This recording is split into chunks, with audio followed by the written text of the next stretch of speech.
Good morning student. आज हम Hindi class में कक्षा 8 के लिए पाठ 14 मारीचवध पढ़ेंगे। मारीचवध ये रामचरितमानस से लिया गया है और इसके रचयिता तुलसीदास जी हैं। ये प्रसिद्ध कहानी है, सब जानते हैं इसके बारे में। और मारीचवध में जब श्री राम, लक्ष्मण और सीता वन में गए थे, वहाँ रहते थे, उस टाइम रावण जो था वो अपने मामा मारीच के पास गया था और उसने उनसे कहा कि तुम जंगल में सोने का हिरण बन के जाओ और अपनी सुंदर काया से सीता का मन मोह और उनको दूर ले जाना ताकि वो उनका हरण कर सके, राम को वहाँ से किसी तरह हटाए और हरण कर सके। और ये वहाँ पर गए, मारीच वहाँ गए, वो दैत्य थे, अपना रूप उन्होंने बदला और उनके सामने गए।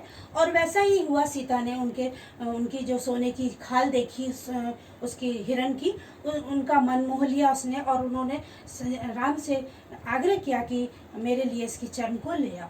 और राम ने वहाँ पर लक्ष्मण को निर्देश दिया कि तुम सीता का हर तरीके से ध्यान रखना।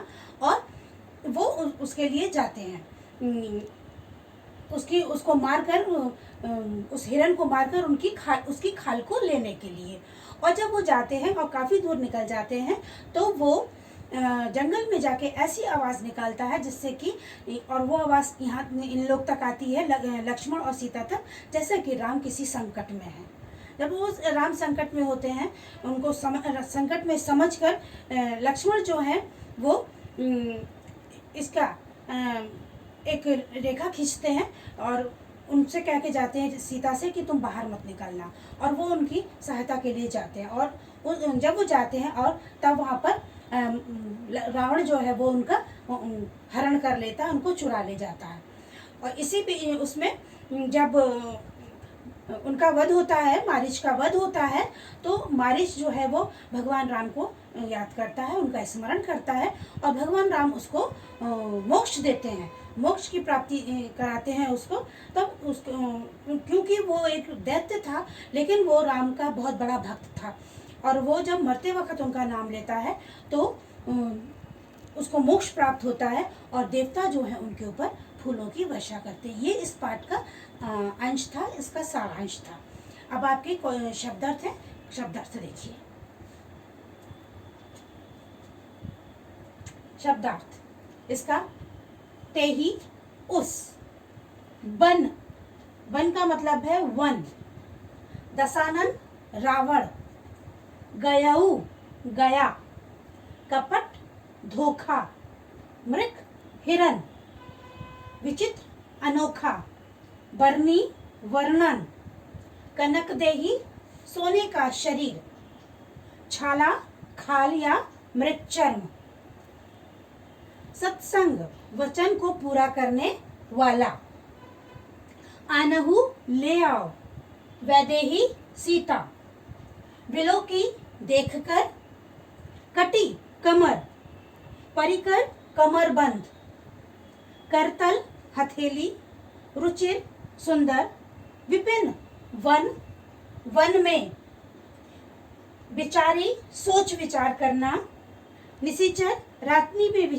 विचरण करने वाला अर्थात राक्षस, तासु उसका निगम वेद। ये थे इस पाठ के शब्दार्थ। अब देखिए इसके कुछ क्वेश्चन आंसर। इसका पहला क्वेश्चन है, सीता ने राम के सामने क्या इच्छा प्रकट की थी? सीता ने राम के सामने ये इच्छा प्रकट की थी कि आप जाकर ये जो सोने का हिरण है, इसकी मृग चर्म यानी इसकी खाल मेरे लिए ले आइए। दूसरा है, मारीच कौन था? रावण उसके पास किस उद्देश्य से गया था? मारीच रावण का मामा था और वो इसलिए गया था, उनसे ये रिक्वेस्ट करने गया था कि आप सोने का हिरण बन के उनके सामने जाओ और उस राम को वहाँ से हटाओ, उनको अपने पीछे लेके आओ ताकि वो सीता का हरण कर सके। नेक्स्ट है, श्री राम ने मारीच को मोक्ष क्यों दिया? श्री राम ने मारीच को मोक्ष इसलिए दिया था क्योंकि मारीच जो थे वो श्री कृष्ण के बहुत बड़े भक्त थे। कृष्ण अरे रामचंद्र जी के बहुत बड़े भक्त थे और अपने मौत के समय, मरने के समय उसने श्री राम का स्मरण किया था, इसलिए श्री राम ने उसको मोक्ष दिया था। मारीच ने मरते समय किसको पुकारा और क्यों? मारीच ने मरते समय राम को पुकारा था क्योंकि वो राम का बहुत बड़ा भक्त था। देवताओं ने आकाश से श्री राम के पर पुष्प की वर्षा क्यों की? देवताओं ने श्री राम पर फूलों की वर्षा इसलिए की थी क्योंकि उन्होंने एक दैत्य को मोक्ष दिया था। मारीच जो था वो एक राक्षस था, दैत्य था, और उन्होंने उसको मोक्ष दिया था, इसलिए देवताओं ने उन पर फूलों की वर्षा की थी। नेक्स्ट है, श्री राम ने लक्ष्मण को क्या समझाया था? श्री राम ने लक्ष्मण को समझाया था कि तुम किसी भी हालत में हर तरीके से सीता की रक्षा करना। ये था, तो ये था आज का आपका पाठ। क्वेश्चन आंसर आपको दिए जाएंगे जो आपको कॉपी में लिखना है और दिखाना है। Okay, bye.